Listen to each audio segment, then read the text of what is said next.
नमस्कार. आज आपण खूपच सोप्या पद्धतीने झटपट अशा एकदम खुसखुशीत मऊ असे शेंगदाण्याच्या लाडूची रेसिपी बघणार आहोत.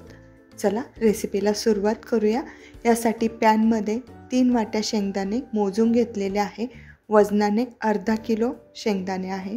गॅस कमी आचेवर ठेवून हे शेंगदाणे एकदम तडतड वाजेपर्यंत भाजून घ्यायचे. गॅस फुल करून भाजून नाही घ्यायचे, नाहीतर एकदम लालसर होतात आणि एकदम लालसर होईपर्यंत पण असे भाजायचे नाही. त्यासाठी कमी गॅस ठेवून असं आपल्याला एकदम तडतड वाजेपर्यंत भाजून घ्यायचे. हे बघा, तर इथे शेंगदाणे भाजून झालेले आहे. प्लेटमध्ये काढून घेऊया. तर छान असे भाजून घ्यायचे, खमंग अगदी. आता यामध्येच आपल्याला थोडेसे काजू, बदाम आणि पिस्ता घेतलेला आहे. मी असेल तर वापरू शकता, नाही तर नाही वापरले तरी चालतात. होते म्हणून मी घातले. आणि 1 वाटी सुकं खोबरं बारीक असं किसून घेतलेलं आहे. तर हे पण आपल्याला चांगलं असं लालसर होईपर्यंत भाजून घ्यायचं आहे. हे बघा, असं एकदम काळपट होईपर्यंत नाही भाजायचं. तर यासाठी पण गॅस कमीच ठेवायचा, म्हणजे छान असं भाजलं जातं. तर हे बघा, हे सर्व भाजून झालेलं आहे.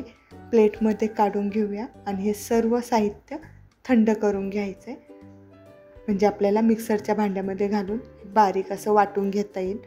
तर इथे हे सर्व असं थंड झालेलं आहे आणि शेंगदाण्याची साल मी काढून घेतलेली नाही आहे. तसेच मी शेंगदाणे मिक्सरच्या भांड्यामध्ये घालून बारीक असे, एकदम बारीक पण पिठासारखे नाही, थोडेसे असे रवाळ वाटून घेतलेलं आहे. हे बघा, तर सर्व शेंगदाणे वाटून झालेले आहे.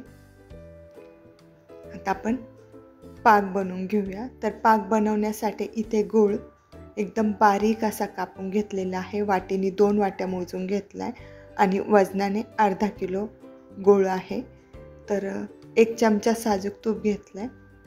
गॅस मध्यम आचेवर ठेवून तूप गरम झालं की हा कापून घेतलेला बारीक गूळ यामध्ये टाकून घ्यायचा आहे आणि एकसारखाच आपल्याला हलवून घेत राहायचं आहे चमच्याने असं.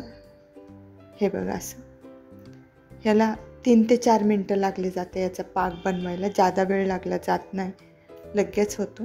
तर 1 चमचा साजूक तुपामध्ये एकसारखा हे बघा असा हलवून गूळ पूर्णपणे असा तुपामध्ये विरघळून घ्यायचा आहे आणि फक्त 1 उकळी येईपर्यंत आपल्याला हा पाक बनवून घ्यायचा आहे. तर यामध्ये पाणी वगैरे घालायची काही गरज नाही आहे. पाणी घातलं की जास्त दिवस टिकत नाही. असा पाक बनवला का लाडू चवीलाही छान लागले जातात आणि टिकले जास्त दिवस जातात. तर हे बघा, पूर्णपणे गूळ तुपामध्ये विरघळून झालेला आहे आणि 1 उकळ आलेले आहे, तुम्ही बघू शकता. हे बघा, तर आता गॅस बंद करून घ्यायचा आहे आणि शेंगदाण्याचा कूट जो बनवून घेतलाय तो यामध्ये घालून घ्यायचा आहे. तर आता हे घालून घेत असताना गॅस बंद पाहिजे, चालू नाही ठेवायचा. आणि आता लगेच फटाफट हे सर्व व्यवस्थित एकत्र करून घ्यायचं आहे. तर हे बघा, आता एकत्र करून घेऊया. खूप झटपट, कमी साहित्यात आणि चवीला अतिशय छान असे हे शेंगदाणे लाडू बनले जातात. उपवासासाठी नक्की ट्राय करा. आणि हे बघा, व्यवस्थित एकत्र झालं. आता आपल्याला हे एकत्र करताना थोडंसं पातळ झाल्यासारखं वाटतं, पण नाही.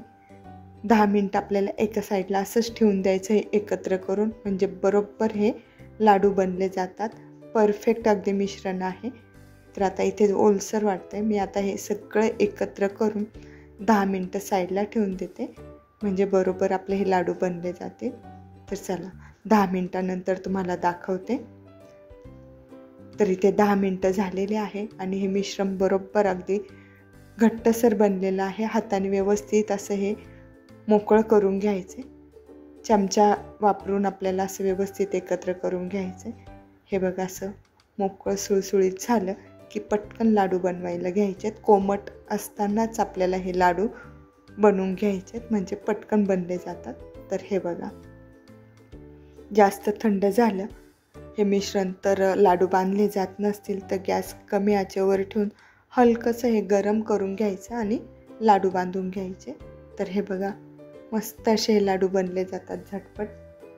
चला, या पद्धतीने मी बाकीचे सर्व लाडू बनवून घेते. भरपूर असे लाडू बनले जातात. अर्धा किलो शेंगदाणे, अर्धा किलो गूळ आणि 1 वाटी सुकं खोबरं, थोडेसे ड्रायफ्रूट्स. तर हे बघा, चला सर्व लाडू बनून झालेले आहे. तुम्हाला एक फोडूनही दाखवते. अगदी मऊ खुसखुशीत असे हे लाडू झालेले आहे. नक्की ट्राय करा. रेसिपी आवडली असेल तर लाईक करायला विसरू नका. धन्यवाद.